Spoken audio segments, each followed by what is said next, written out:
Hi, so the last video I showed you how to get a real life sculpture such as this one, one of my little seated people cast in cement, and I took lots of photographs around it, and I used photogrammetry. So the newish tool in Substance Sampler uses photogrammetry, very good, check it out, check out my video. You can use other photogrammetry tools. Anyway, so once you've got the 3D object with your textures in, and obviously Sampler is good because you can get the PBR textures as well.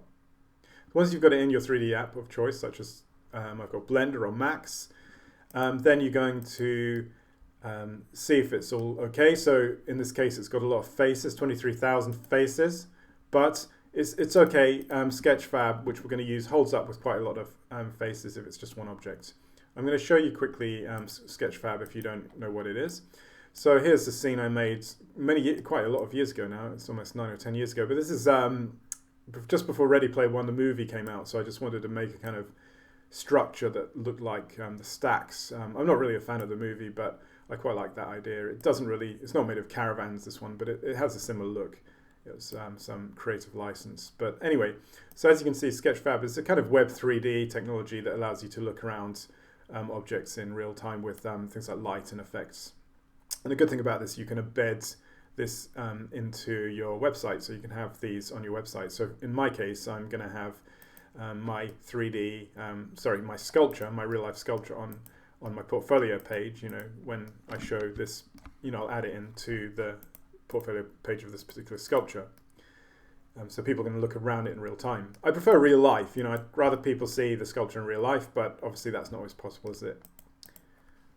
So what I'm going to do is, the best thing to do if you're using Blender or other 3D programs is get the add-on or the plugin, and you should be able to export it from there. But for some reason it's not working with, I think, 4.0 at the moment, or my version. So I was playing around with that. It's a bit annoying, but that's good because it helps you to get all the, when you export it, it's still got all the PBR textures, the roughness and normal, etc., and the diffuse color.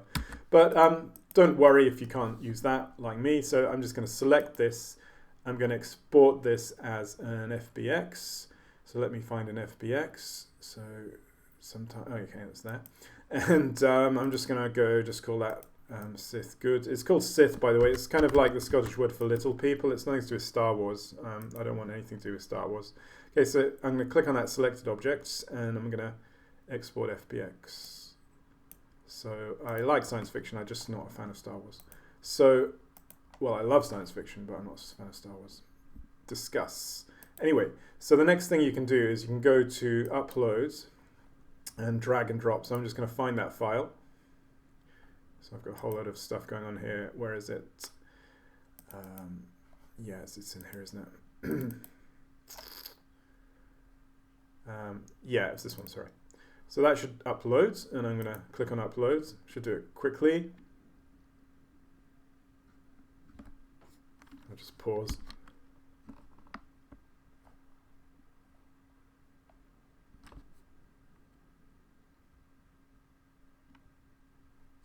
So once it's uploaded, you can put in a lot of settings here, but that's fairly obvious. I'm not going to take you through all this of how to get the description and everything. What I'm just going to do is purely take you into the 3D editing aspect of it. So you can see this is the thumbnail, left click and drag, but it's not got a material on it, has it?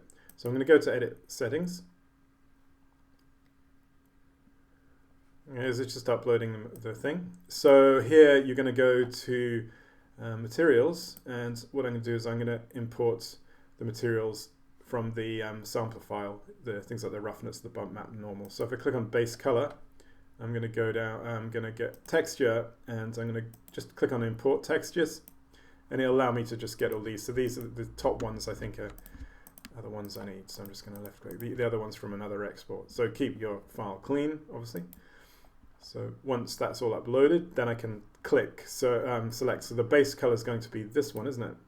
So now it's got the base color, and then I can go to the roughness. So I can change that to roughness, and I'm going to choose texture here, and I'm going to go and find, is there roughness? Did I export roughness? Yes.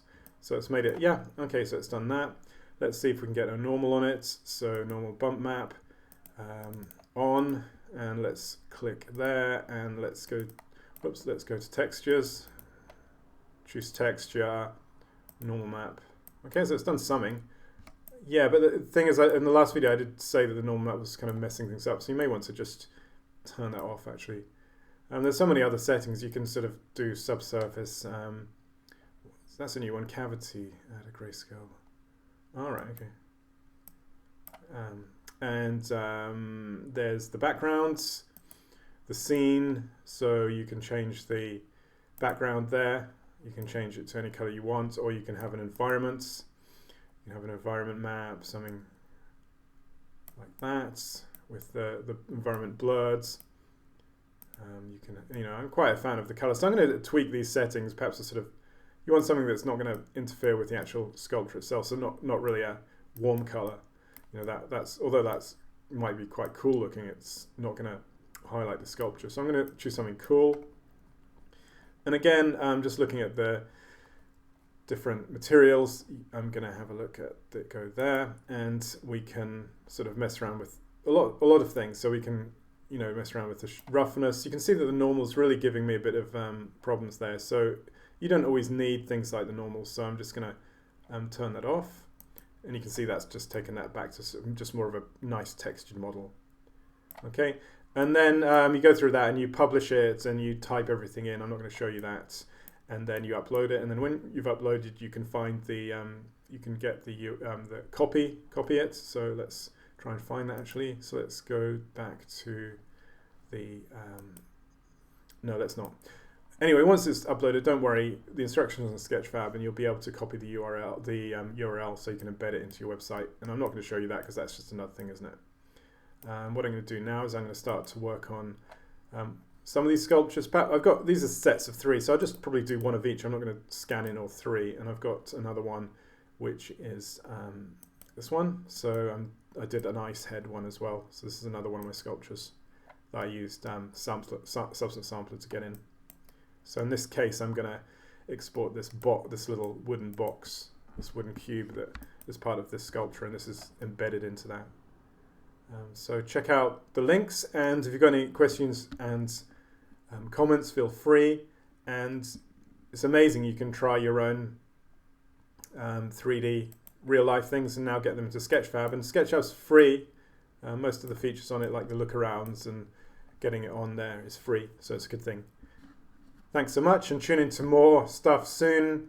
And check out my art, jamesableart.com. And it'd be amazing if you wanted to buy my book, How to Create Cities in the Imagination, and the link's in the description there as well.